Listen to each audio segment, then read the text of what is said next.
Shalom, saya Heni Mamahit, ini yang ke beberapa kali ya saya bawa kado juga nanti saya kasih bagi-bagi buat kita ya. Saya senang sekali ada di sini, beberapa bulan yang lalu saya khotbah di kebaktian yang ketiga dan tadi saya khotbah kebaktian pertama, lalu ini yang kedua dan saya senang sekali karena saya juga sudah menjadi bagian dari keluarga saudara ya, saya dan suami sejak bulan Januari bisa ada di sini ya. Terima kasih banyak. Saya berharap bisa bertumbuh bersama-sama dengan saudara. Dan hari ini saya tidak datang sendirian. Seperti biasa sebenarnya kami tuh tiap minggu ya, tiap minggu tuh kami udah kontrak. Kontrak paling belakang tuh bangku kami tuh Bapak Ibu, maafkan ya. Itu hanya kami kasih untuk minggu ini Bu, minggu depan jangan duduk di situ ya. Maafkan just kidding ya. Saya undang suami saya bisa berdiri dan saya nggak tahu nih anak saya duduk di mana nih. Oh ini ada di belakangnya. Ini suami saya yang paling ganteng, paling cakep di antara semua suami di sini. Amin. Dan ada anak saya dan ponaan saya, anak saya wanita namanya Klavi, bisa stand up Klavi. Lalu ada Miki di sini, ini ponaan dari suami saya, ponaan kami hadir di sini. Bisa berdiri Klavi and then Miki berdiri sekali lagi supaya dikenal ya. Kalau ketemu di jalan tolong disapa Bapak Ibu, mereka itu anak-anak saya, anaknya Ibu Heni Mamahit. Saya sendiri sebagai dosen di STT Balak Keselamatan Palu, saya juga jadi tim misi dari Melbourne Entrust Foundation dan juga The Water Jar Melbourne. Dan selain itu saya jadi ibu rumah tangga biasa yang selalu melayani keluarga saya, suami dan juga kedua anak saya. Ya, demikian perkenalan singkat. Ya, mari sama-sama kita coba memahami Beyond of Miracle dalam konteks mengenal ego Emi di tengah badai ya. Ini sangat terbantu saya dengan AI punya konsep membuat PowerPoint jauh lebih baik. Dan saya bersyukur karena hari ini saudara akan coba belajar tentang ego Emi. Ego Emi ini bukan sejenis nasi bungkus, bukan sejenis kue yang ada di pasaran, tetapi ego Emi ini akan kita belajar bersama-sama dan saya rindu kita membuka Yohanes pasal yang ke-6 ayat 16 sampai 21. 6 ayat saja, tetapi setelah saya renungkan, setelah saya pelajari, bagi saya wow banget gitu ya. Saya menemukan harta yang luar biasa yang Tuhan kasih buat kita saat kita membaca firman Tuhan, kita gali di dalamnya, kita menemukan harta yang jauh melebihi harta yang apapun yang ada di dunia ini ya. Bapak Ibu Saudara, mari buka Yohanes 6 ayat 16 sampai 21. Biasanya saudara membaca, tetapi kali ini saya rindu kita melihatnya secara visual tentang bagi. Saudara yang dikasihi Tuhan, dari video singkat ini, real video yang mengungkapkan isi dari perikop yang baru saja saudara baca ya melalui visual ini, saya sebenarnya menemukan perikop ini membawa saya dan saudara memahami apa arti pengenalan akan Tuhan ya. Sebenarnya perikop ini sebuah kesatuan atau kelanjutan dari peristiwa 5 roti dan 2 ikan ya. Jadi itu tidak terpisah satu dengan yang lain. Dan waktu saudara baca 5 roti dan 2 ikan lalu kemudian melanjutkan dengan perikop pendek ini, maka saudara akan dibawa dalam 2 konsep pengenalan akan Tuhan.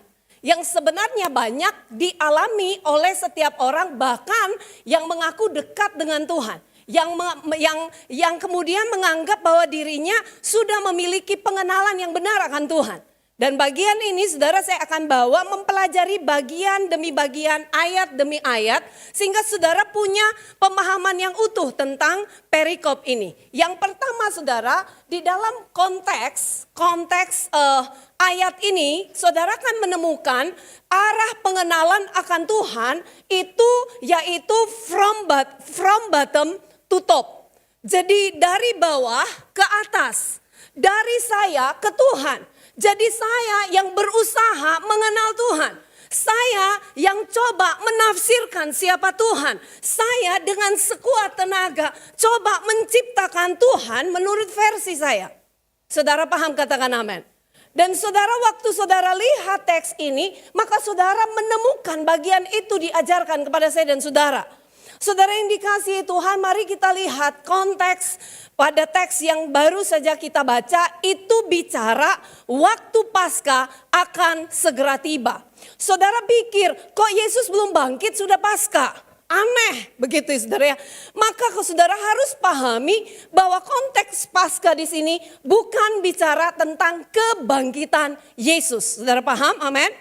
Tetapi saudara, orang-orang Yahudi akan berkumpul dari segala penjuru masuk ke yang namanya Yerusalem untuk merayakan satu peringatan besar di dalam sejarah, perjalanan sejarah orang Yahudi, yaitu saat mereka dibebaskan dari tanah Mesir.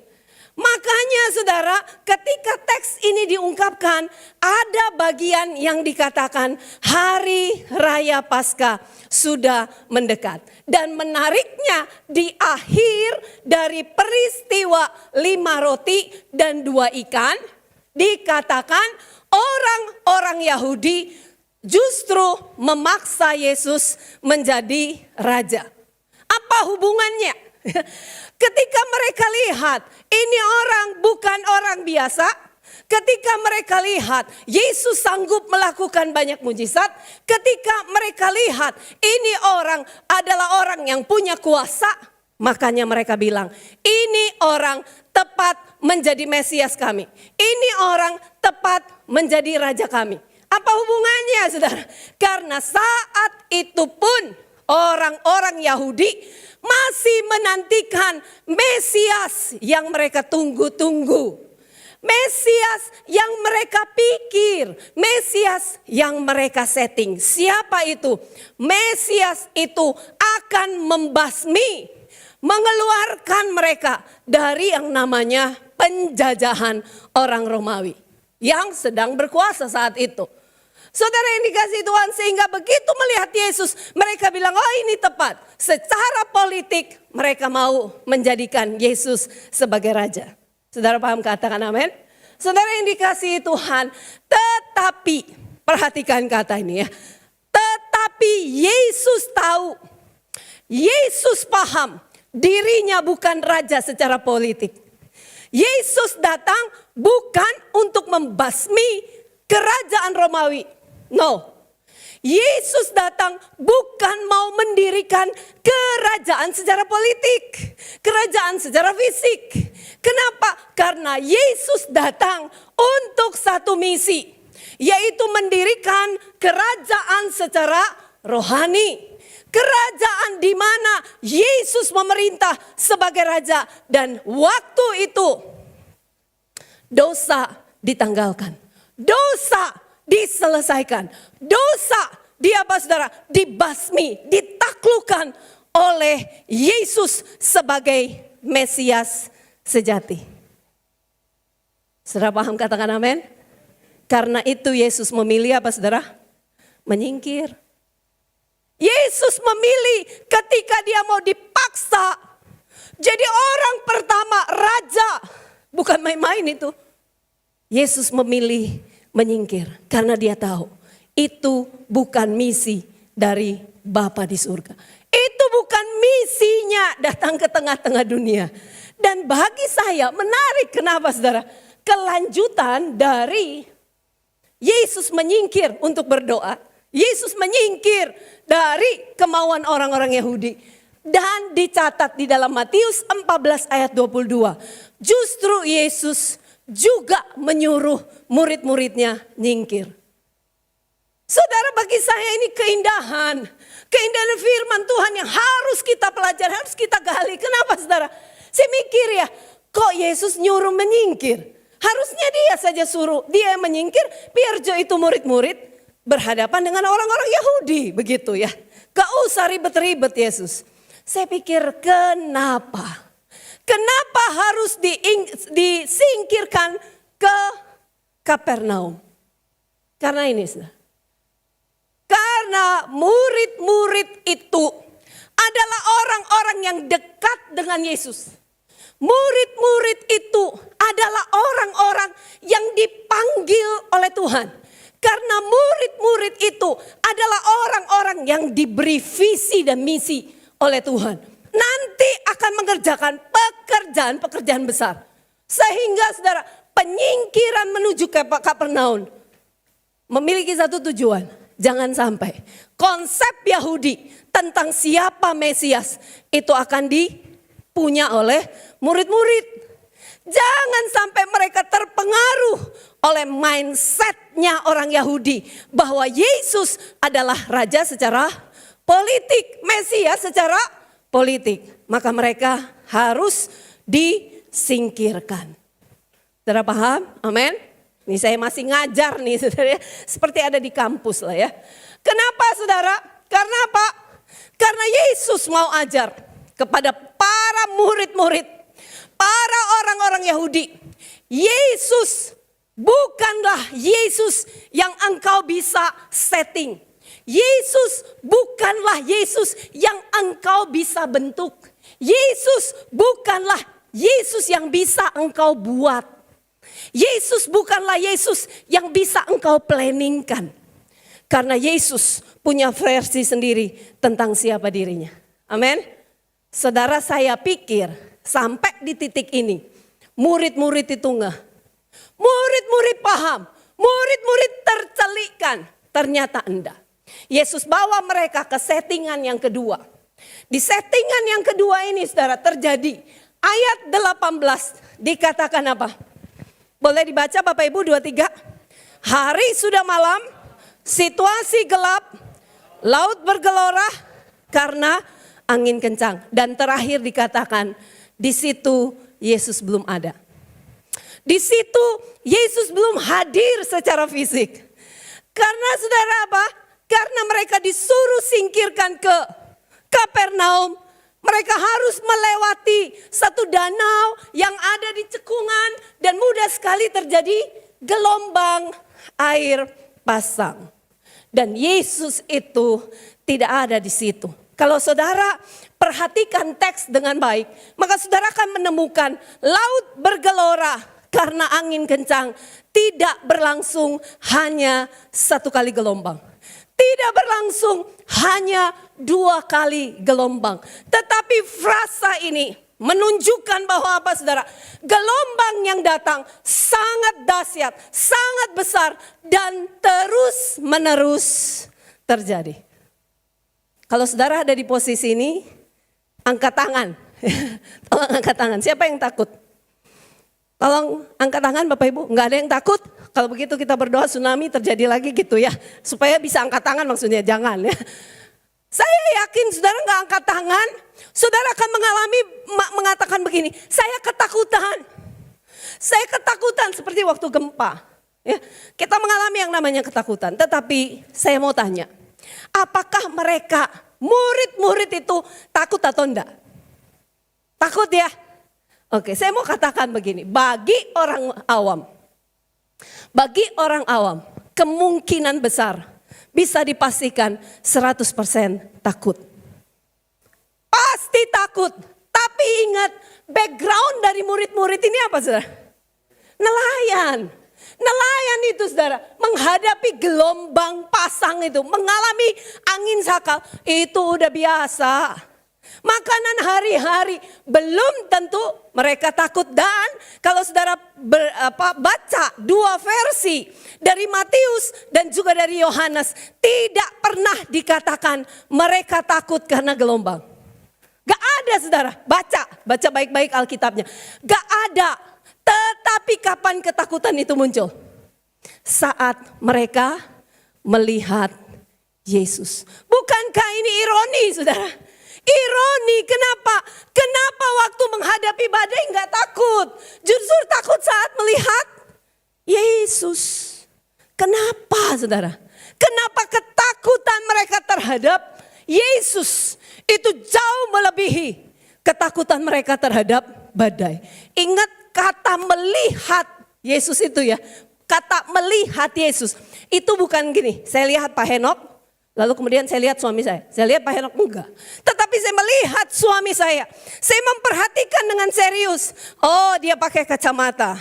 Oh, dia pakai baju. Oh, ada jeans, sepatunya dan sebagainya. Saya melihat secara intensif Betul-betul serius saya perhatikan sampai saya tidak mengalihkan perhatian saya hanya kepada suami saya. Tapi kok mereka takut? Tapi kok mereka gentar? Tapi mereka makin diliputi dengan ketakutan. Ini menimbulkan pertanyaan bagi saya. Mengapa melihat Yesus harus takut? Kenapa justru tidak ada keberanian menghadapi badai padahal Yesus sudah hadir waktu itu? Maka saya menemukan dari eksposisi saya ada 3 bagian. Yang pertama, saudara, kenapa mereka takut? Karena apa yang dilakukan oleh Yesus, jalan di atas air, itu melampaui hukum alam. Bapak Ibu pernah berenang ya?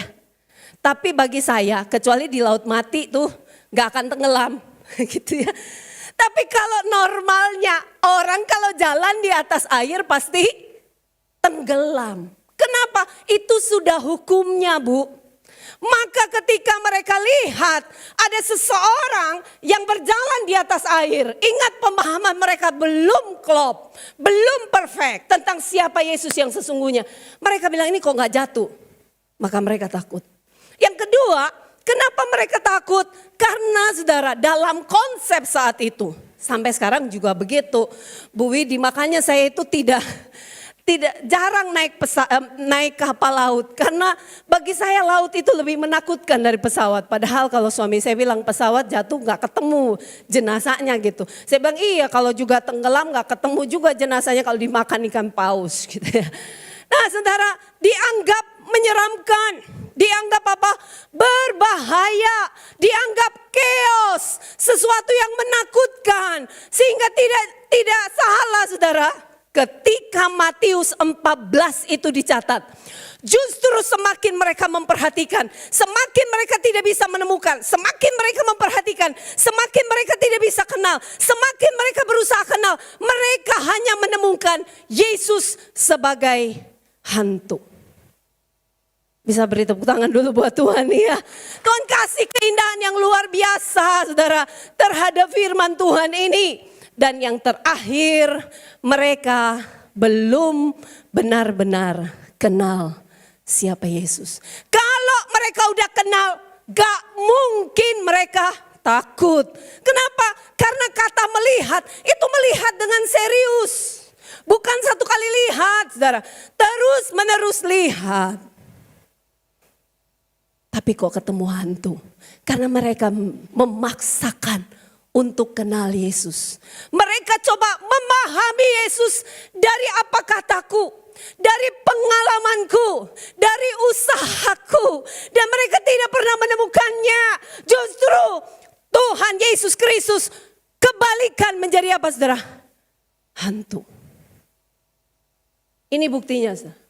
Markus pasal 6 ayat 52. Baca bersama-sama. Karena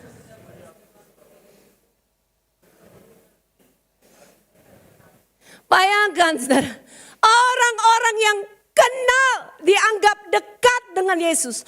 Orang-orang yang setiap hari ikut Yesus. Lihat mujizatnya spektakuler banget. 5.000 orang dapat diberi makan dengan apa?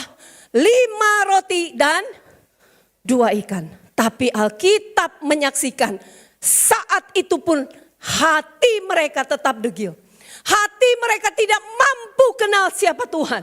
Di titik ini saudara harus tahu bahwa apa saudara? Engkau tidak bisa kenal Tuhan.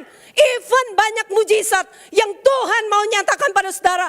Kalau engkau bersumber dari kekuatanmu, dari bawah, dari humanistikmu, engkau tidak akan pernah menjumpai Yesus. Ini Alkitab menyatakannya. Amin.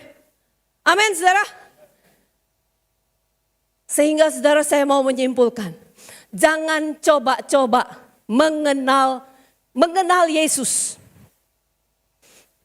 dari bawah ke atas. Dari bottom to top. Karena akan ada banyak distorsi. Saya mau kasih tahu. Sometimes hidup kita itu ya, coba berusaha kenal Tuhan dari pikiran kita. Kadang coba kenal Tuhan dari usaha kerja keras kita. Kalau kita tidak menemukan, maka kita tidak menganggap dia Tuhan. Dia kejam karena dia tidak menyelesaikan persoalanku. Badai makin besar, dia bukan Tuhan, dia lambat datang. Kenapa dia tidak memperdulikan aku? Karena apa saudara? Konsepnya kayak ini. Nah ini hadiahnya ya. Ini saya dikasih parcel waktu Natal. Kadang-kadang kita mau menjadikan Tuhan ini kayak gini. Tuhan, kalau engkau Tuhan, Yesus, kalau engkau Tuhan, engkau harus bulat. Engkau harus warna merah. Ada orang lain mengatakan, kamu bukan Tuhan karena engkau bulat. Orang lain akan berkata, kamu Tuhan jika kamu persegi panjang. Kenapa? Konsep persegi panjang cocok buat aku. Bukan buat dia, tapi buat aku.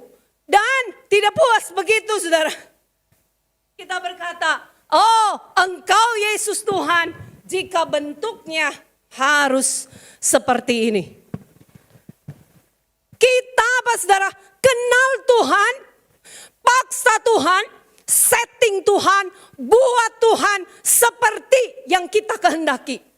Saya mau katakan saudara, padahal Tuhan jauh melebihi bentuk ini. Jauh melebihi bentuk ini. Amin. Jauh melebihi bentuk persegi panjang. Amin. Tuhan itu, Yesus itu beyond of miracle. Ada amin? Ada tepuk tangan bagi Yesus. Sehingga bagi saya, teks ini ada teks yang luar biasa perfect. Kenapa saudara? Karena Yesus justru mengajar kita tidak kenal dia dari apa saudara? Dari bawah ke atas. Tidak memaksa dia untuk kita tidak mengerti. Karena sometimes kita tidak akan pernah mengerti siapa Tuhan secara sempurna. Mengapa Tuhan? Kita nggak akan mengerti saudara. Makanya Tuhan ajar ini saudara ya. Kenal Tuhan. From apa? Top to bottom. Kenal Tuhan dalam apa saudara? Dari Tuhan sendiri yang menghampiri kita. Dari Tuhan sendiri yang menjumpai kita. Dari caranya Tuhan. Dari apa saudara? Rencananya Tuhan. Dari settingannya Tuhan. Sehingga membiarkan Tuhan menjadi apa adanya dia. Saudara paham katakan amin. Maafkan saya kalau terlalu sulit melakukannya ini ya. Saudara yang dikasihi Tuhan, karena itu from top to bottom, dari atas ke bawah, itu bicara anugerah, itu bicara Injil, itu bicara kasih karunia, bukan karena kita berusaha paham siapa dia. Tetapi dia di dalam anugerahnya mau menghampiri saya yang lemah, saya yang tidak berdosa, saya yang lagi di dalam titik-titik terendah hidup saya. Saat saya tidak mengerti, saat saya mengalami ketakutan, justru dia beranugerah mendatangi hidup saya. Ada tepuk tangan bagi Tuhan. Saudara yang dikasihi Tuhan, tolong bantu next. Apa yang dilakukan oleh Yesus ketika kita bicara tentang, nih ya, sorry. Nih, saudara waktu kita belajar, kenal Tuhan dalam anugerahnya. Kenal Tuhan melalui anugerah, dia sendiri datangi kita. Ini yang seharusnya orang Kristen punya. Ini yang seharusnya saya dan saudara punya. Bukan seperti menjadikan Tuhan boneka kita. Ya, dikatakan apa? Tolong baca Bapak Ibu 2:3. Yesus 2:3.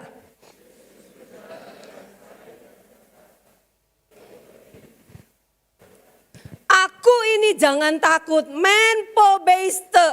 Artinya ini loh saya adalah saya, aku adalah aku. Jangan takut bukan karena bergelombang, jangan takut bukan karena engkau tidak kenal aku. Tetapi sekarang ini aku Aku sedang menyatakan siapa aku di hadapan kalian semua. Ini artinya. Saya coba cari-cari ini ego Emi. Saudara, ini khotbah saya buat hampir 1 bulan. Saya nikmati karunia demi karunia yang Tuhan sampaikan. Dan apa yang terjadi, saudara? Saya menemukan bahwa ego Emi itu bukan hanya muncul di Yohanes, tapi dia muncul jauh sebelum apa, saudara? Sebelum kitab ini ditulis, yaitu dalam Keluaran pasal 3 ayat 16. Dikatakan apa? Ehye, Aser, Ehye.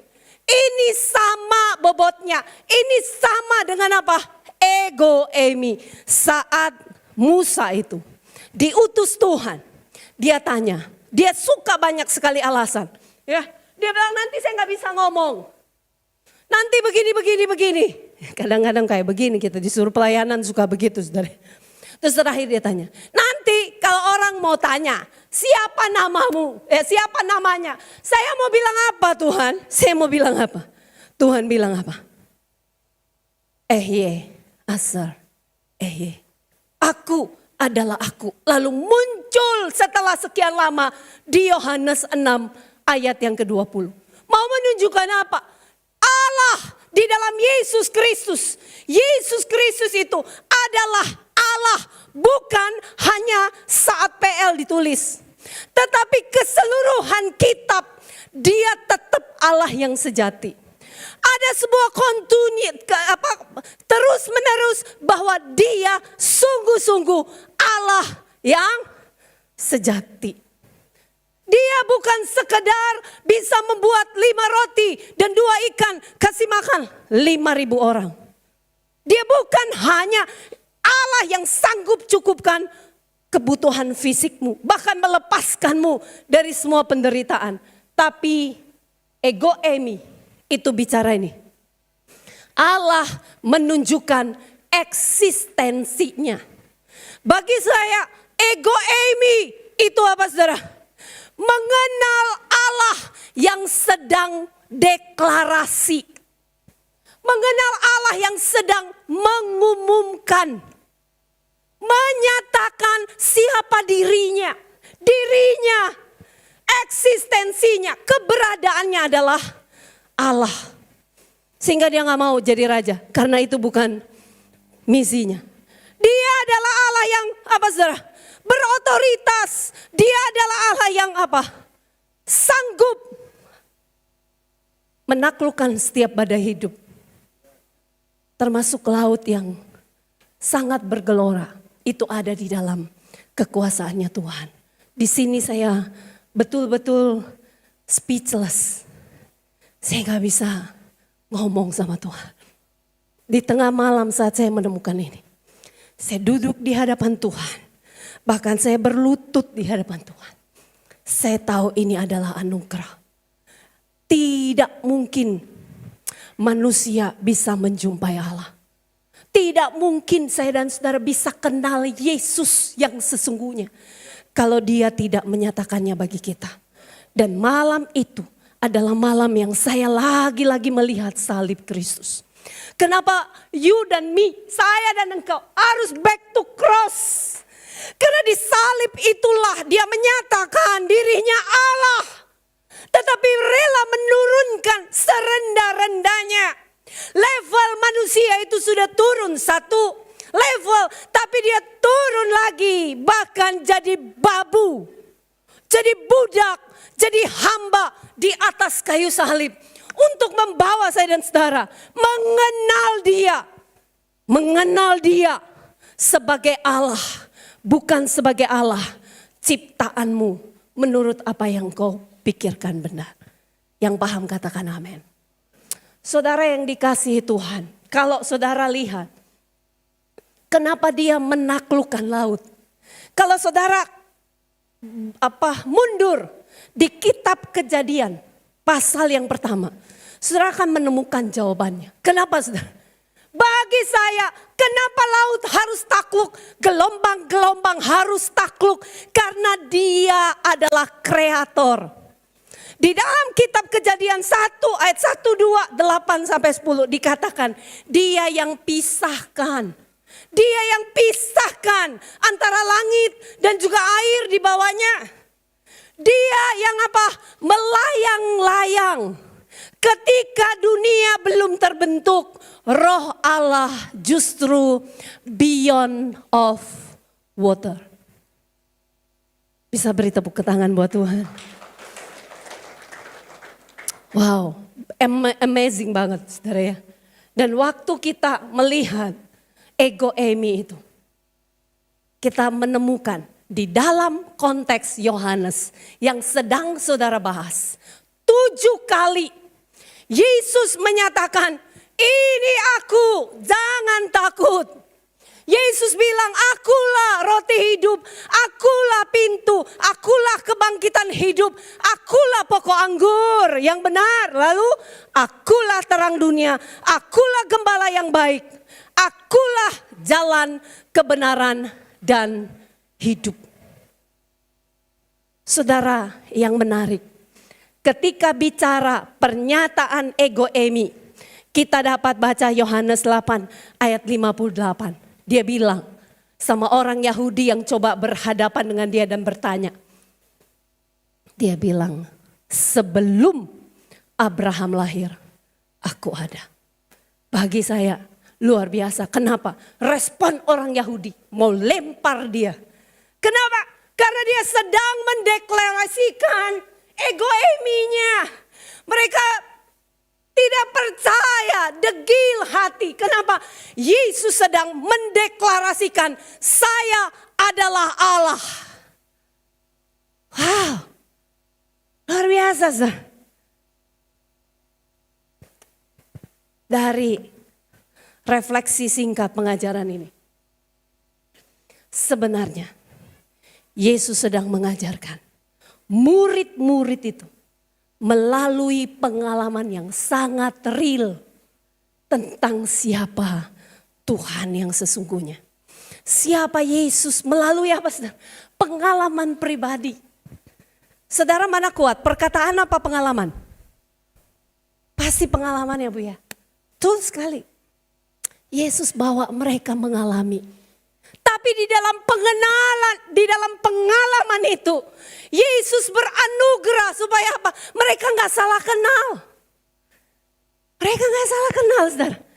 Mereka harus kenal Yesus bukan hanya sekedar pembuat mujizat kecil itu. Yesus mau tolong engkau dan saya kecil. Dosa yang sebesar itu pun dia bisa tanggul. Apalagi masalahmu, masalahku. Salahnya kita, salah kenal Yesus.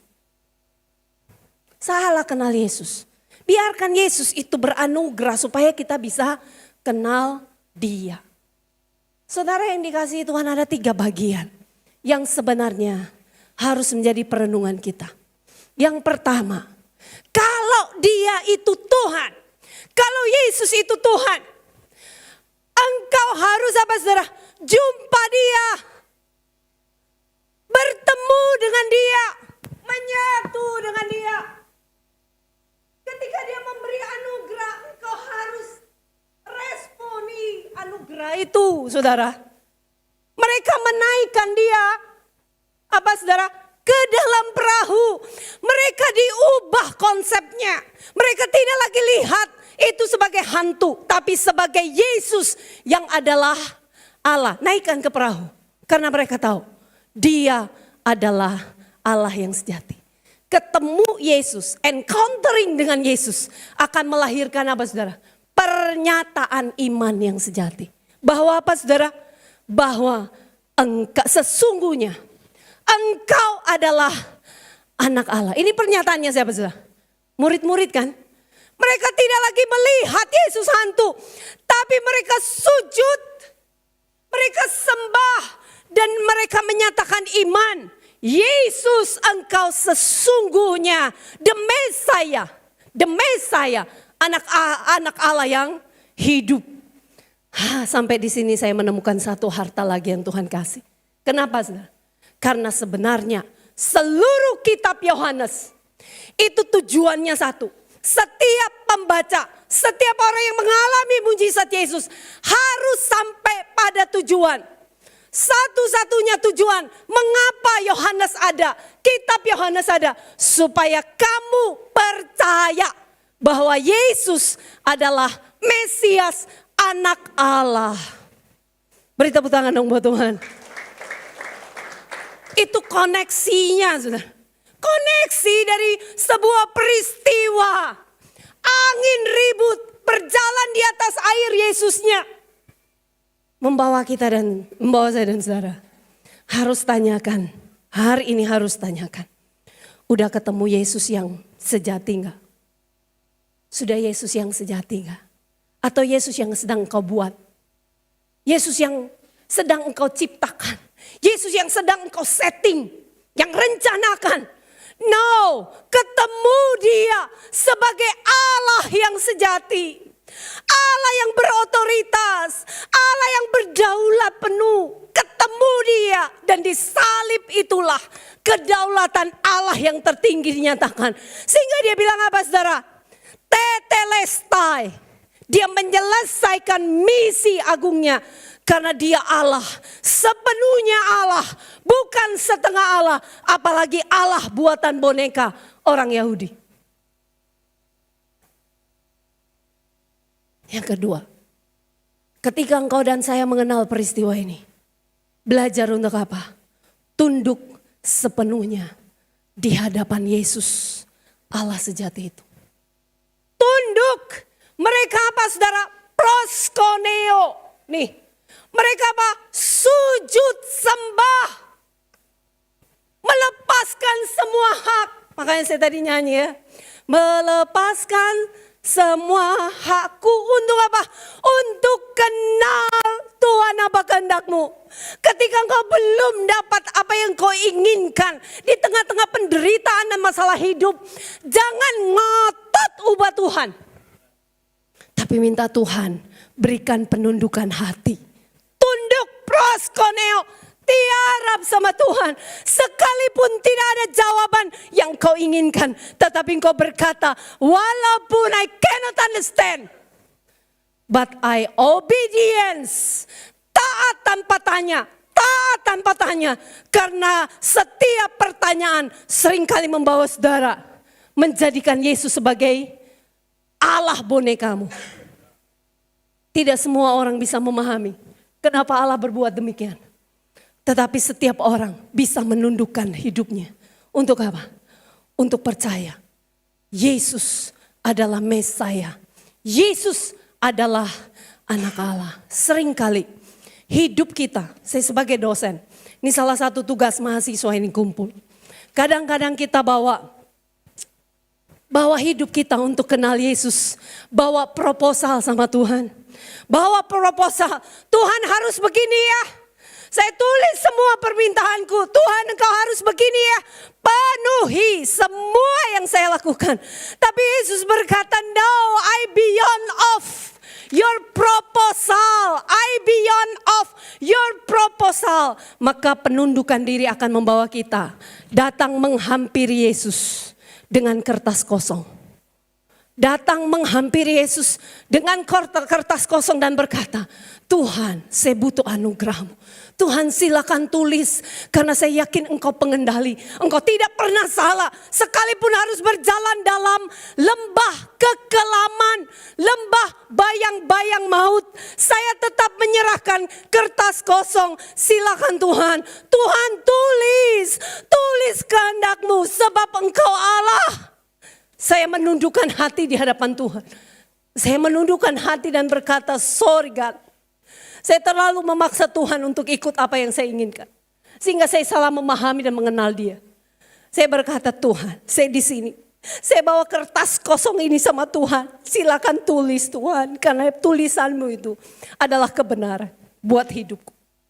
Saudara, kadang-kadang kita datang ke gereja enggak hormati Tuhan. Tuhan lagi bicara, kita ngomong di belakang. Tuhan lagi bicara, kita main HP di belakang. Sebenarnya kita sedang menciptakan Tuhan sebagai boneka. Tidak ada penundukan diri di hadapan Tuhan. Tidak ada apa saudara, penghambaan diri sama Tuhan. Kita kasih persembahan. Mau tanya saudara, ada penundukan gak? Ada pengenalan gak dari Tuhan ke kita? Atau kita berusaha melakukan transaksi dengan Tuhan? Kalau saya kasih 1 miliar, God harus kasih 1 M buat saya. 1 triliun buat saya. Kenapa? Hubungan pengenalan akan Tuhan hanya sekedar apa? Bukan penundukan diri, tapi transaksional. Transaksi dengan Tuhan. Hei, siapa saya, siapa saudara yang mau transaksi dengan Tuhan? Tidak cukupkah kayu salib membuktikan bahwa tidak ada transaksi yang lebih besar daripada transaksi yang Allah lakukan untuk saya dan saudara, membawa saudara dan saya yang harusnya mati, tapi menerima hidup yang kekal di surga. Bagi saya tidak ada no complaint to Jesus. No complaint to Jesus untuk apapun yang dia perbuat. Just obedience. Dan di titik inilah saya dan saudara akan mendapatkan yang namanya penghentian jiwa. Sebuah ketenangan. Ketenangan yang apa saudara? Yang percaya saudara bahwa perahu itu akan sampai pada tujuannya. Tapi bukan tujuanku. Kapernaum bukan tujuanku. Kapernaum bukan tujuanmu. Tapi Kapernaum itu bicara tujuannya Yesus. Engkau tenang bukan karena badai berhenti. Engkau tenang bukan karena kebutuhanmu dipenuhi. Tetapi engkau tenang karena engkau sedang berjalan menuju tujuannya Yesus. Beri tepuk tangan buat Tuhan. Dan engkau akan berkata apa saudara? Engkau akan berkata, ketenangan bukan berarti badai tidak ada Tuhan. Tapi ketenangan membawa saya dan saudara tahu Tuhan ada di balik semua badai besar dalam hidup kita. Badai boleh datang, silakan. Badai silakan datang. Kita nggak bisa menghalau badai. Tapi jiwa yang percaya akan tenang, akan tetap tenang. Karena engkau tahu, Dia Tuhan tetap menjadi pemegang kendali dalam hidupmu. Izinkan saya 5 menit kemudian berkata tentang kehidupan saya secara pribadi. Saudara, ini adalah nebulizer. Saya menggunakan nebulizer ini bukan cuma 1 tahun. Bukan cuma 10 tahun. Tapi mungkin ada 20 tahun, belasan tahun, saya juga sudah lupa. Setelah saya selesai masih sarjana teologi, saya udah harus pakai ini. Dari yang belum mobile seperti ini, sampai hari ini saya punya ini dan saya sengaja simpan. Saudara yang dikasihi Tuhan, awal-awal pelayanan saya masih meminta Yesus mengadakan mujizat menurut apa yang saya pikir. Menurut apa yang saya pikir, Tuhan, saya hamba Tuhan, saya dekat dengan Tuhan, saya setia kepadamu, maka saya mau dalam nama Yesus. Ini barang lenyap dari hidup saya. Saya sehat dalam nama Yesus. Bertahun-tahun saya berdoa begitu saudara. Saya berharap dapat kesembuhan, gak dapat sembuh. Saya berharap dapat kelegaan, gak dapat kelegaan. Bahkan saudara, dari pakai ini 1 minggu 1 kali, makin banyak pakai 3 hari 1 kali, 1 hari 1 kali, 24 jam lebih. 1 hari saya harus pakai itu barang. Saya bertanya sama Tuhan, Tuhan, apa yang kurang yang saya lakukan untukmu? Saya rasa saya wanita, salah satu wanita yang sangat luar biasa di mata Tuhan. Setia walaupun saya tidak melihat, setia walaupun rasanya berat, saya tetap berkata, yes Tuhan, haleluya, saya tetap taat. Kenapa saya tidak sembuh Tuhan? Kenapa saya tidak sembuh? Saya waktu itu berlutut di hadapan Tuhan. Saya berkata, di mana engkau Tuhan? Memalukan saja engkau Tuhan. Kenapa persoalan kecil ini engkau tidak bisa bereskan dalam hidup saya? Dan saya berkata sama suami saya, kalaupun saya mati, saya tidak mau percaya sama Tuhan seperti itu. Saya capek, saudara. Capek sekali. Dalam titik yang paling rendah itu. Mazmur 23 menyentuh saya. Sekalipun aku berjalan dalam lembah kekelaman, aku tidak takut bahaya. Sebab engkau besertaku. Dan saya ambil ini. Saya ambil ini dan saya berkata, saya proskoneo di hadapan Tuhan.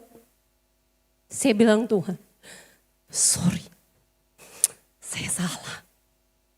Dan saya berkata, mulai detik ini, Sekalipun saya tidak melihat, saya akan tetap percaya. Saya akan tetap percaya Engkau tetap Allah pengendali. Dan seringkali saudara, saya harus berhadapan. Waktu khotbah, sebelum khotbah, sesudah khotbah. Harus hirup ini. Tetapi perjumpaan saya dengan Tuhan membawa saya tunduk total di hadapan Tuhan. Dan berkata, even saya tidak sembuh, saya mau percaya kepadamu. Mulai dari situ, saya mengalami yang namanya Tuhan bilang, sekalipun aku berjalan dalam lembah kekelaman. Dan saya tahu yang Tuhan bilang, marilah kepadaku semua yang letih lesu.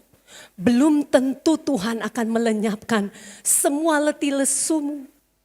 Semua penyebab letih lesumu, semua penyebab kelelahanmu. Tetapi dia bilang apa?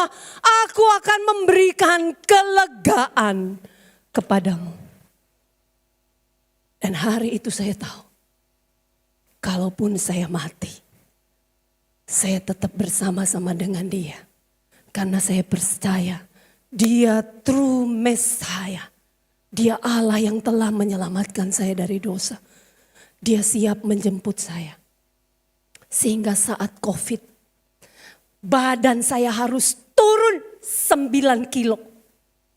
Saat-saat kematian bagi saya sudah mulai mendekat.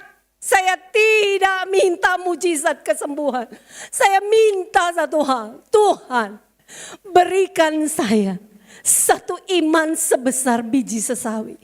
Kalau saya mati di dalam kesetiaan. Kesetiaan menyembah Tuhan. Kesetiaan untuk percaya Tuhan. Dan tidak menjual Yesus dengan satu mangkok kacang merah. Dan saudara tahu, setelah 1 tahun, setelah bertahun-tahun, Tuhan tidak jawab menurut apa yang saya kehendaki. Tuhan anjurkan saya ke Penang. Tidak selamanya ke Penang penyakit sembuh. Dokter suruh buang semua obat-obatan dari Indonesia. Dan dia kasih satu obat kecil. Satu obat kecil, saya punya satu kantong. Tuhan kasih satu kecil, nggak balance kayaknya secara rasional. Saya itu orang rasional, jadi kalau nggak rasional saya nggak akan percaya gitu ya. Tuhan pukul-pukul saya punya otak itu, dikasih hancur supaya saya percaya. Dikasih satu obat. Saudara, saya mau katakan, sejak hari pertama, ada suami saya, ada anak saya hirup obat itu. Sampai hari ini, saya tidak pernah sesak. Beri kemuliaan buat Tuhan. Saya tidak pernah sesak. Kenapa? Karena saya mau percaya bukan pada situasi. Tapi saya mau percaya kepada kedaulatan Tuhan atas hidup saya. Mari kita berdoa.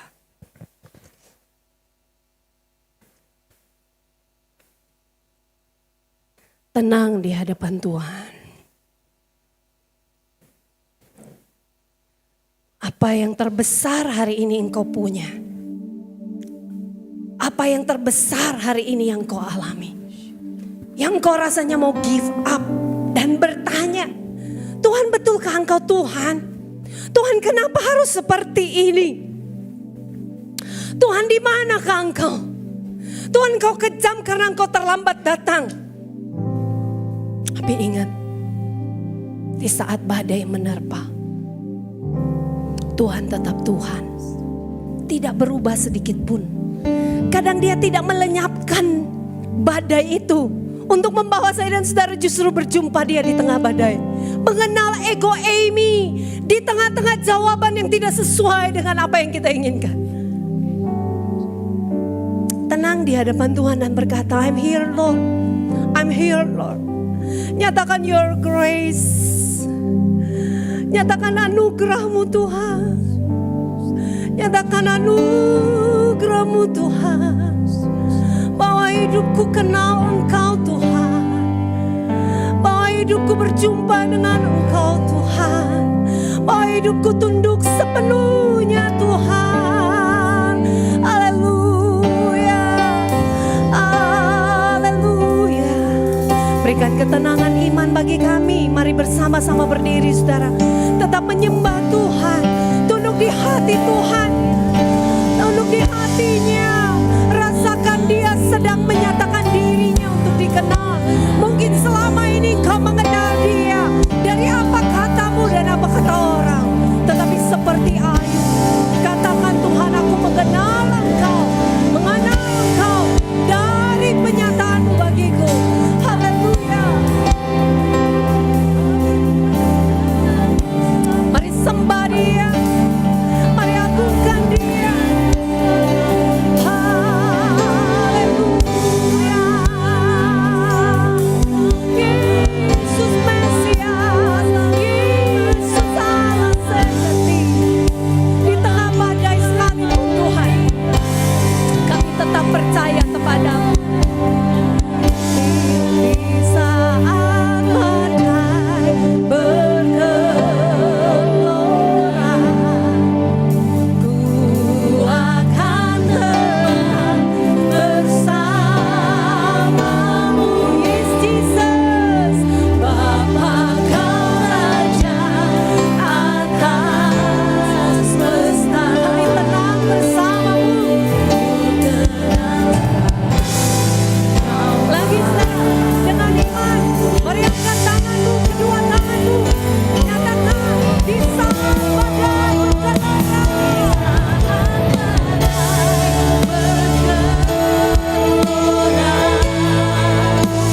ku akan terbang bersamamu. Bapa Kau Raja atas semesta.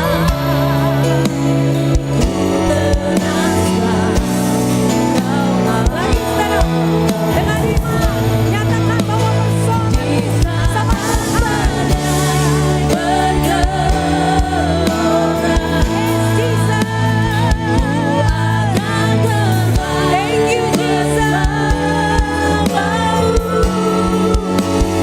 Bapa Kau Raja atas semesta.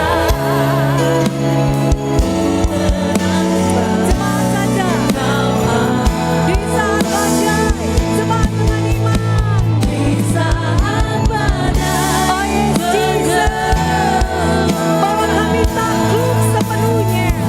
Akan terbang bersamamu. Bapa Kau Raja atas semesta. Tenang sebab Kau Allahku.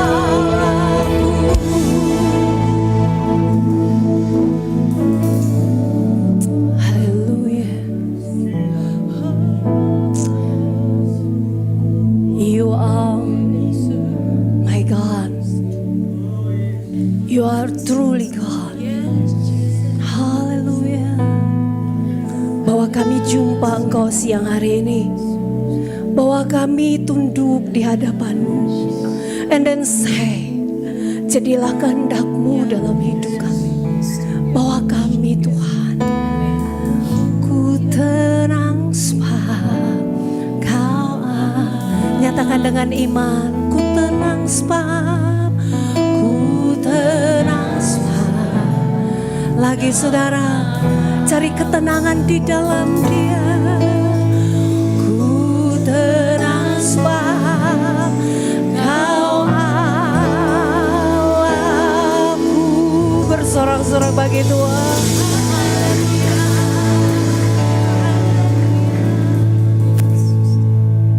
Bahwa kami kenal ego Amy di tengah badai, agar hidup kami diubahkan. Makin serupa dengan Tuhan. Dalam nama Yesus kami berdoa. Amin. Silakan duduk, Tuhan Yesus memberkati.